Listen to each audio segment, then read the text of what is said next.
अब हम स्टार्ट करेंगे लेक्चर नंबर 7। लेक्चर नंबर 7 के अंदर हम बात करेंगे फाइनाइट और इनफाइनाइट की।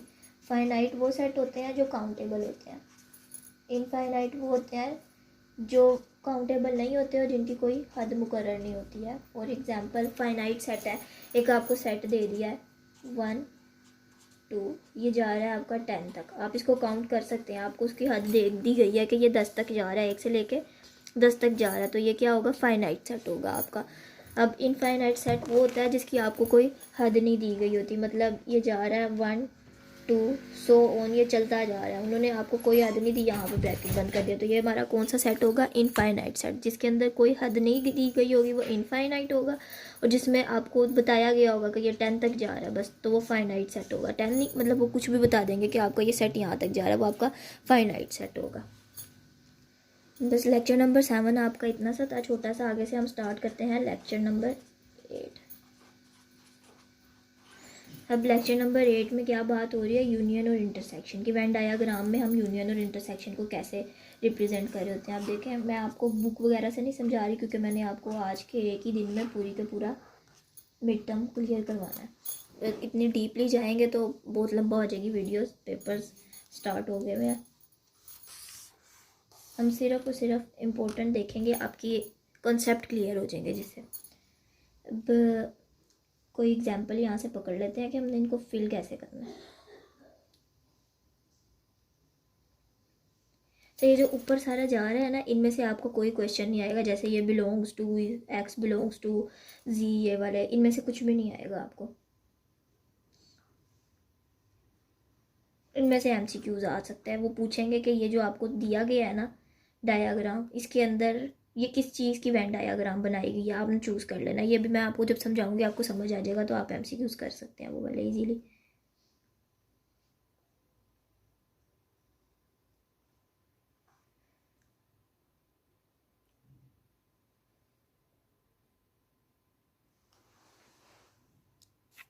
अब ये वाली एग्जांपल ले लें। ए जो है इंटरसेक्ट कर रहा है बी बार को, या बी कम्प्लीमेंट लगा लें क्योंकि इस पर कम्प्लीमेंट लिखा है। अब देखिए बी कम्प्लीमेंट को वो बी इससे भी करते हैं, ये सी स्टैंड्स फॉर कम्प्लीमेंट, और बी बार ऐसे भी लिखा होगा, ये भी बी कम्प्लीमेंट को ही रिप्रेजेंट कर रहा होगा। उन्होंने हमें क्या कहा है, ए का इन्वर्स निकालना है हमने बी कम्प्लीमेंट के साथ।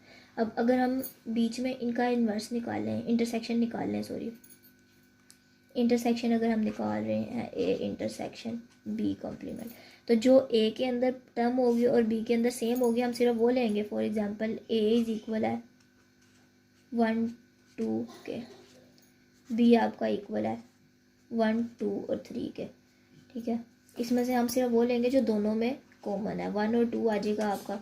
पर अगर हमने बी का कॉम्प्लीमेंट लेना तो इसमें से हमने पहले माइनस करना होता है यू को, यू माइनस कर दें अगर हम इसमें से, यू की अभी वैल्यू नहीं है इसके अंदर गिवन, वो बाद में आपको समझा दूंगी। पर देखिए हमने सिर्फ वो लेना होता है जो दोनों में से कॉमन है। जब हम कॉम्प्लीमेंट ले लेंगे तो उसमें से तो इनमें दोनों में क्या 1 और 2 कॉमन है, तो जो 2 है वो जब आप कॉम्प्लीमेंट लेंगे वो तो चला जाएगा, तो 2 आपका यहाँ लाए कर है, 3 यहाँ पे और 1 यहाँ पे कर है। 2 आपका जब आप उसके अंदर से u माइनस करेंगे कॉम्प्लीमेंट लेते हुए तो आपका चला जाएगा 2, तो ना हम इसके अंदर फिल करेंगे और ना ही b के अंदर फिल करेंगे, आप फिल करेंगे a के अंदर, क्योंकि इंटरसेक्शन a इंटरसेक्शन b है। आगे से आपका स्टार्ट हो जाएगा लेक्चर नंबर 9। जो आपके लेक्चर 7 और 8 है ये आपके शॉर्ट लोगों के हिसाब से बिल्कुल इंपॉर्टेंट नहीं है, ये आपके लिए इंपॉर्टेंट है सिर्फ और सिर्फ एमसीक्यूज़ के हिसाब से, वो भी इतने इंपॉर्टेंट, इसमें से 1 या 2 एमसीक्यूज़ टोटल आएंगे दोनों लेक्चर्स में से मिला के। अब हम आते हैं लेक्चर नंबर 9 की तरफ। अब लेक्चर नंबर 9 में ये जो आपने लॉज है ना, लॉज आपने सारे के सारे लाजमी करने हैं और अच्छी तरह करने हैं। लेक्चर नंबर 9 भी आपके लिए इतना इंपॉर्टेंट नहीं है, इसमें से एमसीक्यूज़ आना मुश्किल है, 7 और 8 में से फिर भी आ जाता है, 9 में से नहीं आता।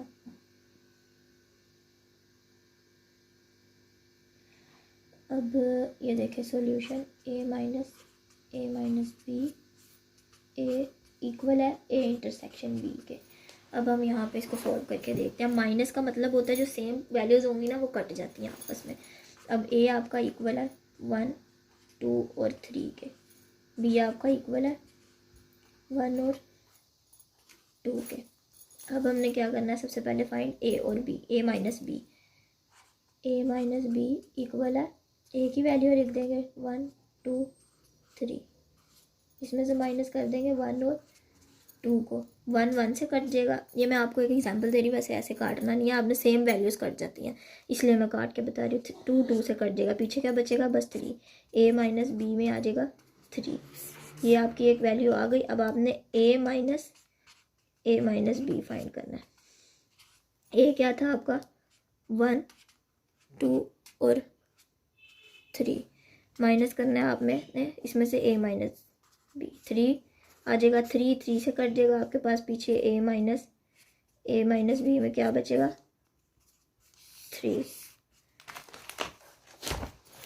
3 बचा।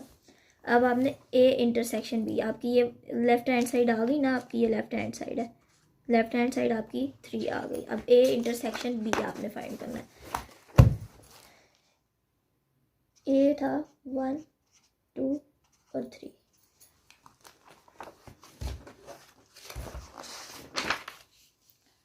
सॉरी ये मैंने गलत लिख दिया, यहाँ पे 1 और 2 आना है क्योंकि आपस में 3 कट रहा है तो ये 1 और 2 आएगा लेफ्ट हैंड साइड में। अब 1 2 3 था ए इंटरसेक्शन बी फाइंड करना है। बी क्या था, 1 और 2, तो जो सेम वैल्यूज़ होंगी इंटरसेक्शन में तो हमने वही लेनी है, सेम क्या है 1 और 2 आ जाएगा। ए इंटरसेक्शन बी इक्वल 1 और 2, ठीक है, ये 3 आपका ख़त्म हो जाएगा यहाँ पे। तो आपका लेफ्ट हैंड साइड क्या आई थी, 1 और 2, लेफ्ट हैंड साइड भी 1 और 2 थी और ये राइट हैंड साइड है, ये भी 1 और 2 थी, तो यहाँ पे आ जाएगा hence proved this side is equal, left hand side is equal right side, ठीक है। आगे से स्टार्ट होगा लेक्चर नंबर 10। आपने ये नहीं कहना कि मैं बहुत ज़्यादा शॉर्ट करा रही हूँ, मैं इसके पूरे लॉन्ग लेक्चर अपलोड करूँगी पर मिड टर्म के बाद। अभी मिड टर्म स्टार्ट है तो सिर्फ और सिर्फ आपकी अच्छी तैयारी के लिए मैं आपको शॉर्ट में करवा रही हूँ। अब देखें लेक्चर नंबर 10 में हम ये बना लेते हैं एक SMP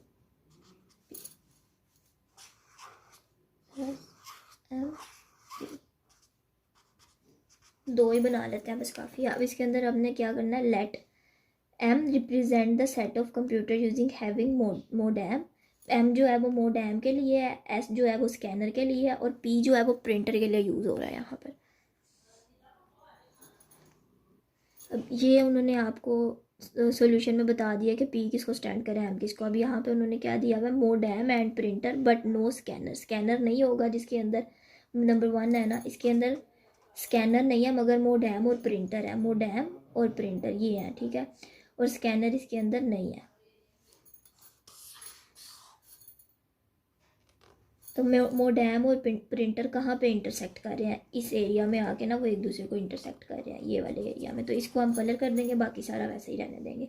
scanner but no printer and no modem, इसके अंदर सिर्फ स्कैनर है, मोडेम और प्रिंटर नहीं है, तो हम स्कैनर के इस हिस्से को फिल कर देंगे, बाकी सारा खाली रहने देंगे। जो इंटरसेक्ट कर रहा है वो हिस्सा भी आपने फिल नहीं करना, ठीक है।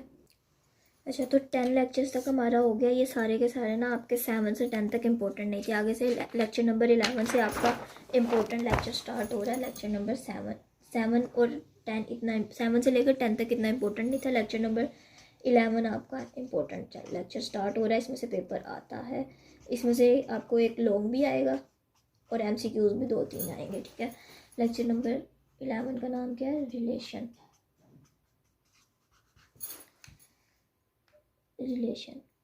अब इसके अंदर सबसे पहले तो 3 किस्म के रिलेशन होते हैं, ये आपने याद रखना है। पहला कौन सा होता है, रिफ्लेक्सिव,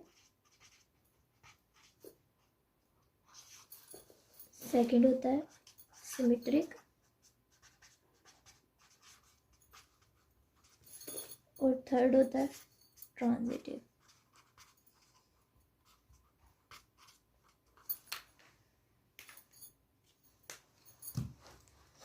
अब इसके अंदर मैंने ब्रीक पेन इसलिए लिया क्योंकि मार्कर बहुत ज़्यादा वो स्पेस ले रहा था, मैंने बीच में स्पेस कम रख दी थी गलती से। अब रिफ्लेक्सिव में क्या होता है कि एक जो वर्ड आपने डोमेन में लिख दिया है ना वो आपका रेंज में भी होना चाहिए। इसका सेट कैसे बनेगा, 1 1 2 2 3 3 और 4 4। जहाँ पे रिफ्लेक्सिव में ये होगा जहाँ पे डोमेन और रेंज दोनों के वर्ड सेम होनी चाहिए, दोनों की वैल्यू सेम होनी चाहिए, फिर वो रिफ्लेक्सिव में आएगा। और अगर आपने सिमेट्रिक में है तो सिमेट्रिक में ये होगा ए और बी है ना, एक सेट के अंदर ए और बी है तो उसका आपके पास कन्वर्स भी मौजूद होना चाहिए। ए भी मौजूद है तो बी ए भी मौजूद होना चाहिए। वो सेट सिमेट्रिक में आएगा जिधर ए बी के साथ बी ए भी मौजूद होगा। और ट्रांजिटिव में वो सेट आता है, अब ए बी है ना आपका और नेक्स्ट है बी ए और ये ए आपने देखना है बी पे ये वाला एंड हो रहा है तो एक ऐसा सेट होना चाहिए जो बी पे जाके स्टार्ट हो रहा हो। अब ये वाला बी से स्टार्ट हो रहा है तो ये दोनों आपने इग्नोर कर देने हैं। जो एंड के होंगे ना सेट के अंदर एक ऐसा मज़ीद सेट भी मौजूद होना चाहिए जो जिनमें ये वाले सेट मौजूद हो, जिनके अंदर ये वाले वर्ड्स मौजूद हो। तो ये इसके अंदर मौजूद है तो ये सिमेट्रिक में आ जाएगा। और एग्जाम्पल आपको सिमेट्रिक वाला जो है ना ये वाला ट्रांजिटिव में आ जाएगा। जो सिमेट्रिक वाला है ना इसके आपको ज़्यादातर एमसीक्यूज आते हैं, वो आपसे पूछ लेते हैं कि 1 और 2 है, अगर हम इसको सिमेट्रिक में लिखें तो कैसे लिखा जाएगा। तो आपने वहाँ पे लिख देना 2 और 1 इसकी सिमेट्रिक फॉर्म है। ठीक है, ऑप्शन दिए होंगे आपको, उसमें आपने 2 और 1। तो हम यहाँ पहुँचे थे। अगर एमसीक्यूज में अगर आपको इस तरह का सिमेट्रिक वाला क्वेश्चन आ जाता है, वहाँ पे दिया होता है 1 और 2 का, आपने सिमेट्रिक जो सा चूज़ करना है, आपको ऑप्शन गिवन दी होंगे उसमें 2 1 2 3 2 4 मतलब आगे पीछे लफ्ज़ लिखे होंगे, उनमें से आपने 2 1 चूज़ कर लेना है। ये वाला लफ्ज़ इधर ले जाना है और इधर वाला इधर आ जाना है। ठीक है, ट्रांजिटिव भी मैंने बता दिया आपको। रिफ्लेक्सिव वो जिसका पहला वाला दूसरे वाले में भी मौजूद हो। ठीक है, इससे आगे आपका स्टार्ट होता है, जो टॉपिक स्टार्ट होता है ना वो मैं आपको वैसे बता देती हूँ। ये देखें, आगे आपको गिवन होगा, यहाँ से देखते हैं,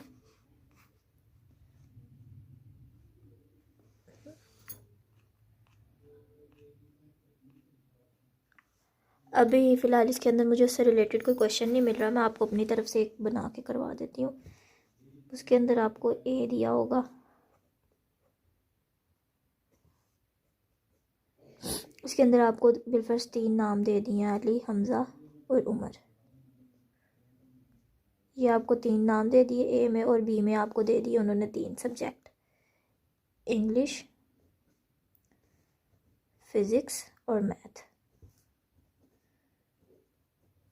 ये 3 सब्जेक्ट दे देंगे। तो सबसे पहले आपने अली का इंग्लिश के साथ पेयर बनाना है, फिर अली का फ़िज़िक्स के साथ बनाना है, फिर अली का मैथ के साथ बनाना है, उसके बाद हमज़ा का इंग्लिश के साथ बनाना है, फिर सेम पर्सन का फ़िज़िक्स और मैथ, इस तरह पेयर बनाना है। अब कैसे बनेगा, ये एमसीक्यूज़ में इस तरह के क्वेश्चन आ जाते हैं। अली इंग्लिश, अली फ़िज़िक्स,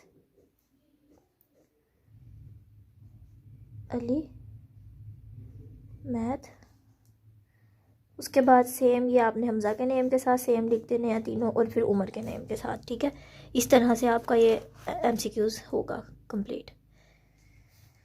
और इस तरह का आपको वो न्यूमेरिक फॉर्म में भी दे सकते हैं, 1 2 3, और बी में आपको दे देंगे 5 6 और 7।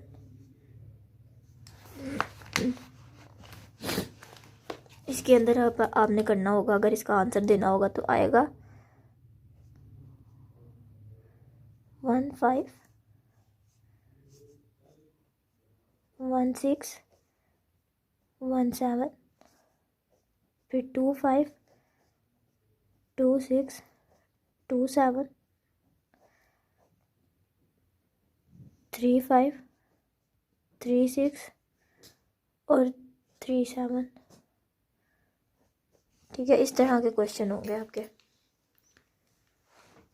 अच्छा, अब आगे जो आपका आता है वो है arrow diagram of a relation. इसके अंदर आपको एक वैल्यू दे दिया है ए की 1 2 3 और बी की एक्स और वाई।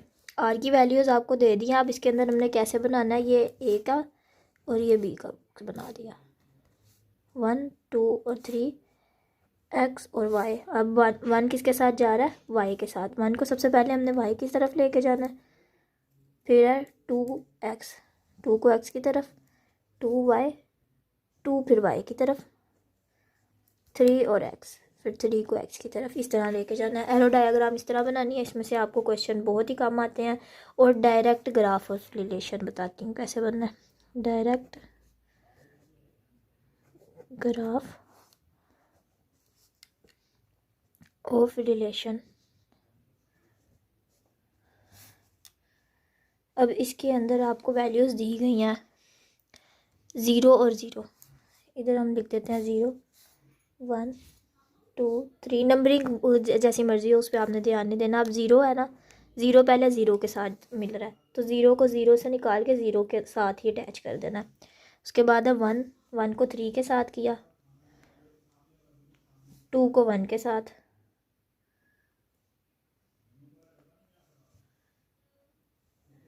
2 को 1 के साथ, ठीक है, 2 को 2 के साथ, 3 को 0 के साथ, फिर 3 को 1 के साथ और ख़त्म। ठीक है, अब उनकी और मेरी डायग्राम चेंज इसलिए जा रही है क्योंकि 0 1 2 3 उन्होंने ऐसे लिखा है और मैंने इस तरह से लिखा है, इसलिए चेंज जा रही है। तो आपने ये नहीं कहना कि मैंने गलत कर दिया या फिर उन्होंने गलत किया, दोनों ने सही किया मगर नंबरिंग चेंज लिखी हुई है। अब ये जो है ना एग्जाम्पल, ये है तो बहुत छोटी सी और बहुत आसान, मगर इसके अंदर से 3 नंबर का शॉर्ट क्वेश्चन आता है। अब ये कैसे होना है ये मैं आपको बताती हूँ। r is equal 1y 2x 2y 3x। अब ये हमने एक मैट्रिक्स का वो बनाया, ये 1 2 और 3 x और y। पहला क्या है 1y, 1 की लाइन में जाना है और y के नीचे आना है, इधर लिख देना है हमने 1। 2 की रो में जाना है x के नीचे 1। 2y 2 की लाइन में जाके y के नीचे 1। 3x 3 की लाइन में x 3 और x, ठीक है, ये ऐसे 1 आ रहा है। बाकी जो रिमेनिंग रहेंगे वहाँ पे 0 लगा देना, आपका मैट्रिक्स बन जाएगा। अब हम बुक के अलावा एक एग्जांपल करके देखते हैं। r is equal 2z 1y और 3x। अब ये मैट्रिक्स है आपका एक 1 2 और 3 x y और z भी आएगा इसमें, ठीक है। मैंने 3 वाला बनाया क्योंकि 3 वाला मोस्टली आता है, 2 वाला नहीं आपको पेपर में आ रहा होता। अब क्या था 2 और z यहाँ पे आ रहा है तो यहाँ पे 1 आ जाएगा। 1 और y 1 यहाँ से जाना है, y यहाँ पे 1 आ जाएगा। 3x 3 और x यहाँ पे आ रहा है, यहाँ पे 1, बाकी सब में क्या आ जाएगा 0। इस तरह मैट्रिक्स बनाने हैं आपने, बस ये छोटा सा इतना सा आपने ये एक मैट्रिक्स ड्रॉ करना है इसका, और आपको इसके नंबर मिल जाएंगे पूरे के पूरे 3। अब नेक्स्ट फिर से वही डायरेक्टेड ग्राफ वाली डायग्राम आ रही है, ये अब हम अपनी तरफ से करते हैं। 1 2 और 3 इसकी वैल्यूज़ हम खुद देते हैं। 1 को 2 से, 2 को 2 से और 2 को 3 से। अब 1 को 2 से मिलाना है ना, तो 1 पहले 2 की तरफ जाएगा, फिर 2 के अंदर से आके 2 के साथ ही मिल जाएगा। ये वाली भी होगी, ये भी होगी, 2 को 3 के साथ, अब 2 आ जाएगा 3 के साथ, ऐसे बनेगा। इसको मज़ीद ज़्यादा कर लेते हैं, 3 को 3 के साथ भी कर देते हैं, 1 को 1 के साथ, इस तरह। ये तो आसान है, आपको आ गई होगी।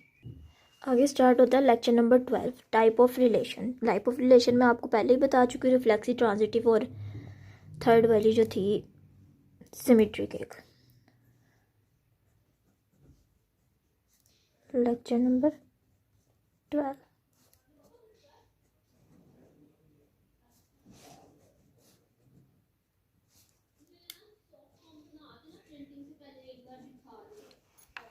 जो आपका क्वेश्चन है टाइप्स ऑफ रिलेशन, ये आपको शॉर्ट क्वेश्चन के तौर पे इसकी टाइप्स पे आपसे पूछ सकते हैं। 3 मार्क्स का क्वेश्चन आ सकता है ये कि टाइप्स ऑफ रिलेशन लिखे। 3 ही टाइप्स है, अगर आप एक भी लिख देंगे तो आपका 1 नंबर मिलेगा, पर आपने कोशिश करनी है आप तीनों लिखे। क्या क्या टाइप्स हैं? रिफ्लेक्सिव, सिमेट्रिक और ट्रांजिटिव। 3 टाइप्स है, ठीक है, रिफ्लेक्सिव, सिमेट्रिक और ट्रांजिटिव। अब सबसे पहले रिफ्लेक्सिव मैं आपको दोबारा से बता देती हूँ एक बार, क्योंकि ये वाले ना आपके इम्पोर्टेंट चैप्टर है। रिफ्लेक्सिव जो है आपकी वो होती है जिसके अंदर दोनों टर्म्स एक जैसी हो, 3 3 1 1 और 4 4 आगे पीछे हो, इनकी नंबरिंग उसका कोई मसला नहीं, बस सेम होनी चाहिए। ये रिफ्लेक्सिव है। अब आ जाती है आगे सिमेट्रिक। सिमेट्रिक वो होती है जिसके अंदर अगर ए भी मौजूद है तो उसका बी ए भी मौजूद होना चाहिए। ट्रांजिटिव।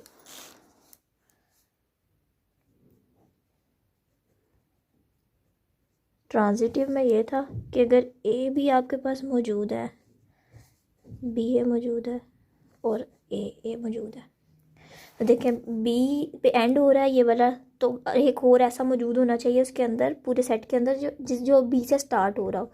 फिर ये दोनों बी को आपने इग्नोर करना है और जो दोनों का रिमेनिंग बचेगा ना उनको मिला के एक और सेट बनना चाहिए और वो उसके अंदर मौजूद होना चाहिए, तो वो ट्रांजिटिव होगा।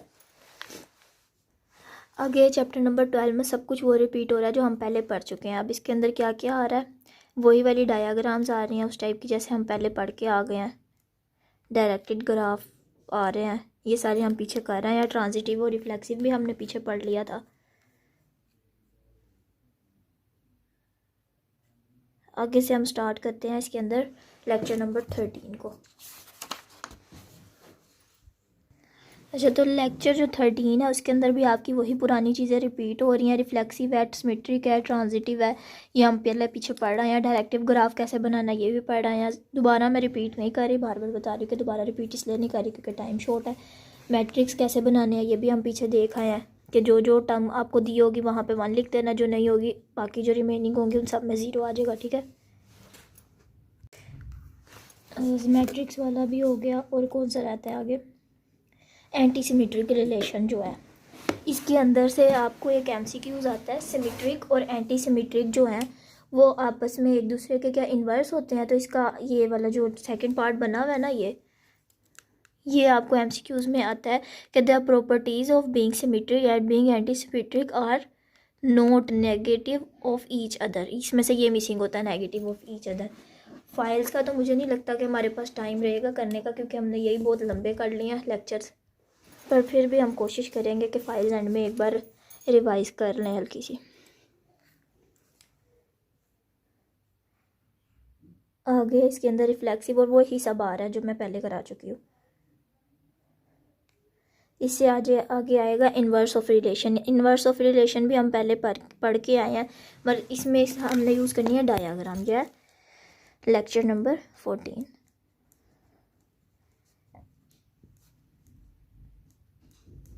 Lecture number 14, inverse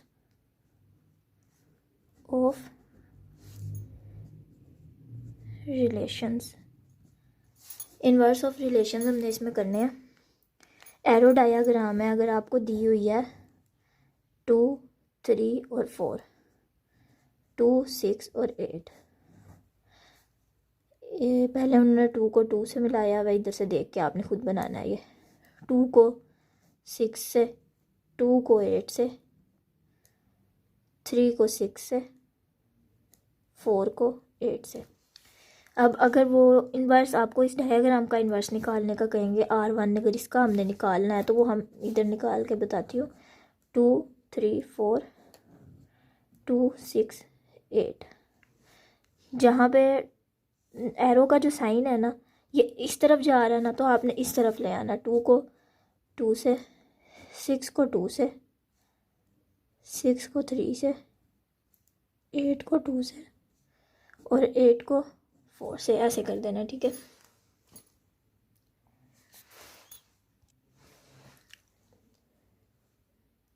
if R is reflexive then R inverse is reflexive. अगर आप ये एक R आपको वैल्यू दी गई है वो रिफ्लेक्सिव है ना, तो उसका इन्वर्स भी आपके पास रिफ्लेक्सिव ही आएगा। अगर R सिमेट्रिक है तो उसका इन्वर्स भी आपके पास सिमेट्रिक आएगा। एंटी सिमेट्रिक का इन्वर्स एंटी सिमेट्रिक ही आएगा। जो पहले है एंटी इन्वर्स लेने के बाद भी वो वही रहेगा, ठीक है। आगे भी सारे मैट्रिक्स ही दिए हुए हैं, मैट्रिक्स हम पहले कर रहे हैं। आगे फंक्शंस के जो क्वेश्चंस है, फंक्शंस, आगे जो चैप्टर हमने स्टार्ट किया है 15, उसमें है फंक्शंस। फंक्शन हमारे पास दो तरह के होते हैं, एक होता है 1-to-1 फंक्शन और एक होता है ऑन-टू फंक्शन। 1-to-1 फंक्शन में ये होता है, अब आपको एग्जांपल दे देती हूँ, 2 4 5 1 2 4 6। अब 1-to-1 फंक्शन में ना, इधर जितने भी आपके एलिमेंट है ना, इनमें से एक ना एक एरो लाजमी जा रहा हो सामने वाले को, ठीक है। ये हमारे पास 1-to फंक्शन है। और अगर हमने ऑन-टू फाइंड करना हो तो ये हमारे पास ऑन-टू फंक्शन नहीं होगा, क्योंकि जो एलिमेंट्स है ना, ना इधर का कोई एलिमेंट खाली होना चाहिए ना इधर का, हर एक एक दूसरे से कंबाइन हो रहा हो, मगर इसके अंदर आपका 4 खाली रह रहा है, तो ये 1-to-1 फंक्शन होगा और ऑन-टू फंक्शन नहीं होगा। ऑन-टू और 1-to में यही फ़र्क है कि 1-to-1 के अंदर जो है हर फर्स्ट वाली रो में से ये वाली सर्कल है, इसमें से एक ना एक एरो लाजमी निकल रहा होगा, मगर जो ऑन-टू फंक्शन है उसमें उसमें ये खाली रह रहा होगा, ठीक है।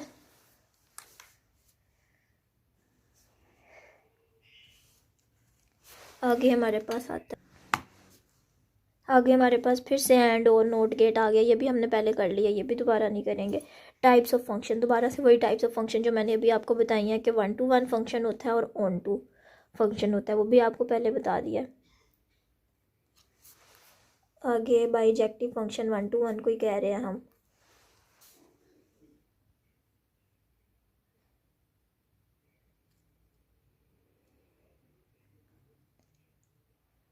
कंपोजिशन ऑफ अ फंक्शन, ये कंपोजिशन हम कैसे करते हैं अब ये मैं आपको बताती हूँ।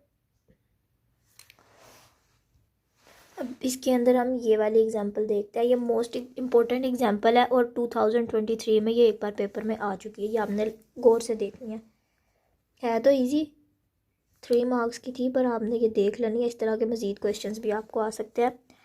एफ ऑफ एक्स की वैल्यू आपको दी हुई है x² + 1, जी ऑफ एक्स की वैल्यू दी हुई है उन्होंने आपको x + 2। अब आपने फाइंड क्या करना है, 3f - 2g। 3f, f की वैल्यू हमें क्या दी हुई है, ये वाली, हमने इसको 3 से मल्टीप्लाई कर देना है। 3 सबसे पहले यहाँ लिख देते हैं, 3f इक्वल है 3 और f की वैल्यू x² + 1। इससे आगे आ जाता है 2g। 2g आपको g क्या दिया हुआ है आपको उन्होंने, 2g इक्वल 2 × x + 2, ठीक है। ये हमने मल्टीप्लाई कर लेना। 3f = 3x² + 3, 2g = 2x + 4।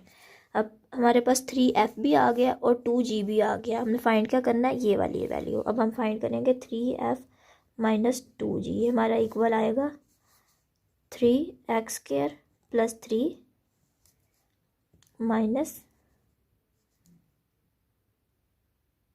बाहर आ जाएगा 2x + 4। अभी ये माइनस अंदर मल्टीप्लाई होना है, ब्रैकेट खुलेंगी ना, 3x² + 3 - 2x और ये वाला प्लस माइनस माइनस हो जाएगा -4।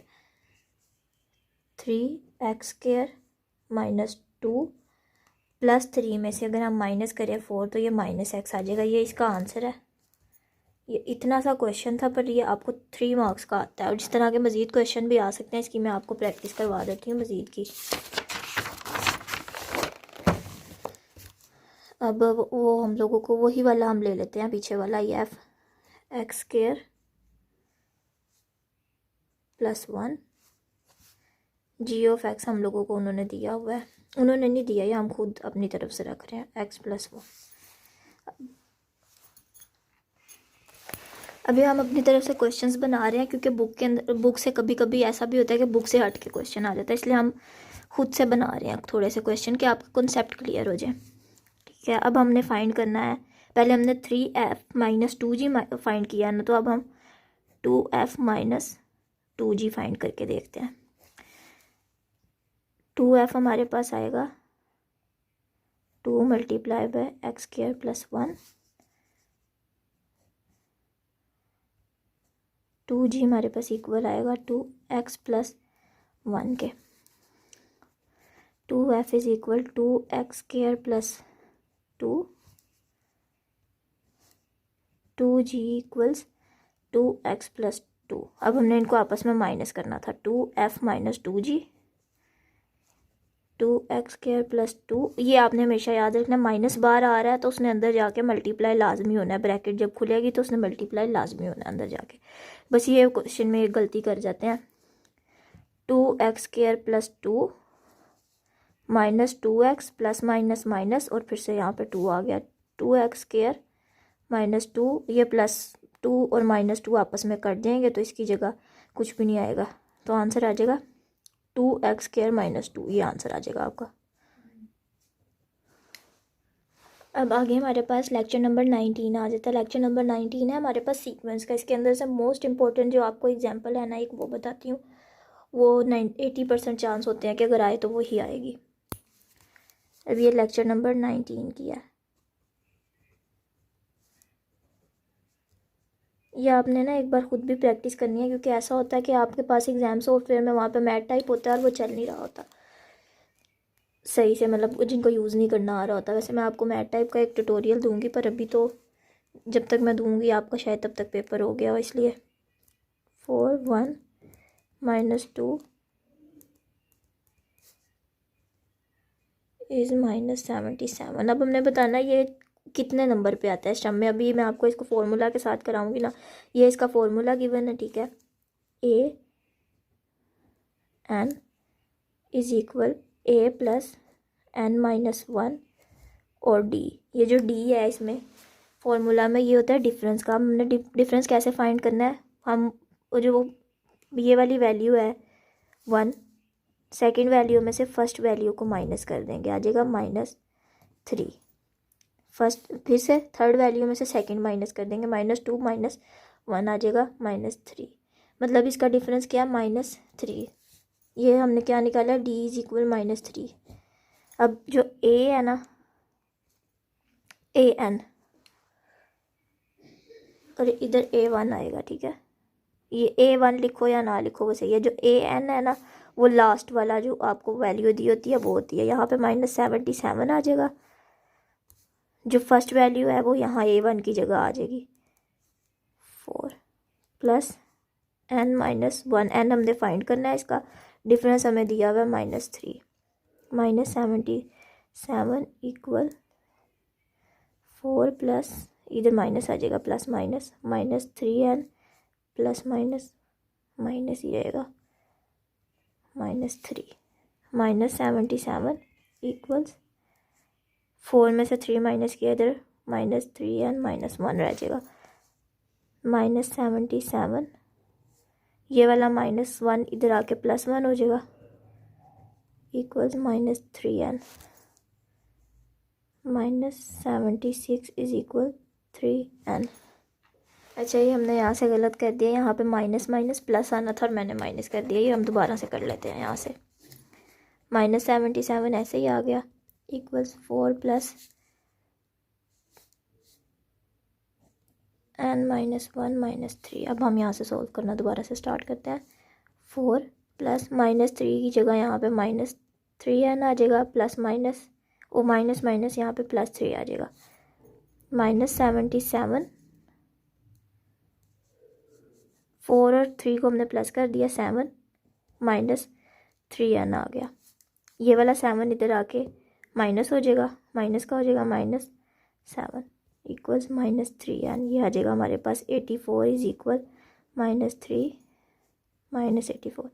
-84 को डिवाइड कर दिया -3 के साथ, माइनस माइनस से कट गया, इधर आ गया 28 इक्वल्स n।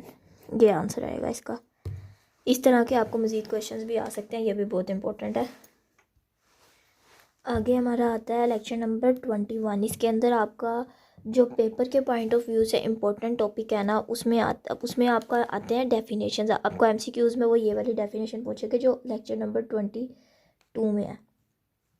ये वाली ज़्यादातर रिकर्शन वाली पूछते हैं। वो a collection of rules indicated how to form a new set objects from those already known to be in the set. ये वाली ज़्यादातर वो आपसे पूछते हैं, ठीक है।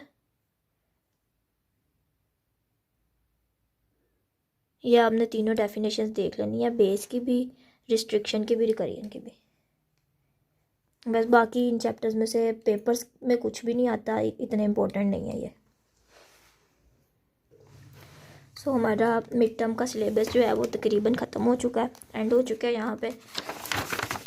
उम्मीद करती हूँ आपको वीडियो पसंद आई होगी। अगर आपको मेरे लेक्चर्स पसंद आए और आपकी अच्छी तैयारी हुई है तो मेरी वीडियो को लाइक ज़रूर करिएगा और मेरे चैनल को सब्सक्राइब ज़रूर करिएगा। और एंड पे मैं आपको एक थोड़ी सी टिप्स दे देती हूँ। मैथ टाइप जो है वीयू के कंप्यूटर्स में अक्सर नहीं चल रहा होता है, तो ये वाला जो साइन है ना आपका निगेशन पी, मतलब फॉर एग्जांपल एक मैं दे रही हूँ, निगेशन का अगर आपका उसमें साइन नहीं ना चल रहा होगा, मोस्टली ऐसे होता है हमारे पास मैथ टाइप का ओल्ड वर्जन पड़ा होता है वहाँ पर, तो आपने इसकी जगह ये वाला यूज़ कर लेना, कोलन का साइन, सेमी कोलन का, ठीक है, सेमी कोलन पी।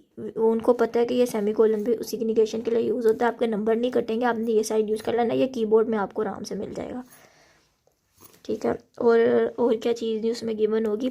हाँ, ये आपको वेल का और हैट का साइन जो है ना, वो आपने मैथ टाइप का जो बॉक्स बना होता है उसके अंदर आपने 4 या 5 उसमें देखना है, एंड वाली लाइन में आपको मिल जाएगा, उनकी 4th या 5th बॉक्स की एंड वाले लाइन में। तो आपने टाइम नहीं वेस्ट करना ये ढूंढने में। अगर आपको वेल वाला साइन डालना होगा ना, ये वाला, तो आपने वी भी लिख देना ना, तो वो आपको उन्हें पता चल जाएगा कि आपने ये लिखा है। और अगर एंड का साइन आपको ना मिले तो आपने ना, आपके MCQs वगैरह में कहीं ना उन्होंने ऐसे दिया होगा निगेशन पी एंड क्यू, या कोई भी ऐसी जगह दी होगी जहाँ पे एंड का साइन ज़रूर लिखा होगा। आपने क्वेश्चन में से जाके कॉपी करना है और लाके आंसर में अपने पेस्ट कर लेना। अगर आपको इनकेस नहीं मिलता, टाइम नहीं आपने अपना वेस्ट करना, ठीक है। अल्लाह हाफिज़, बेस्ट ऑफ लक।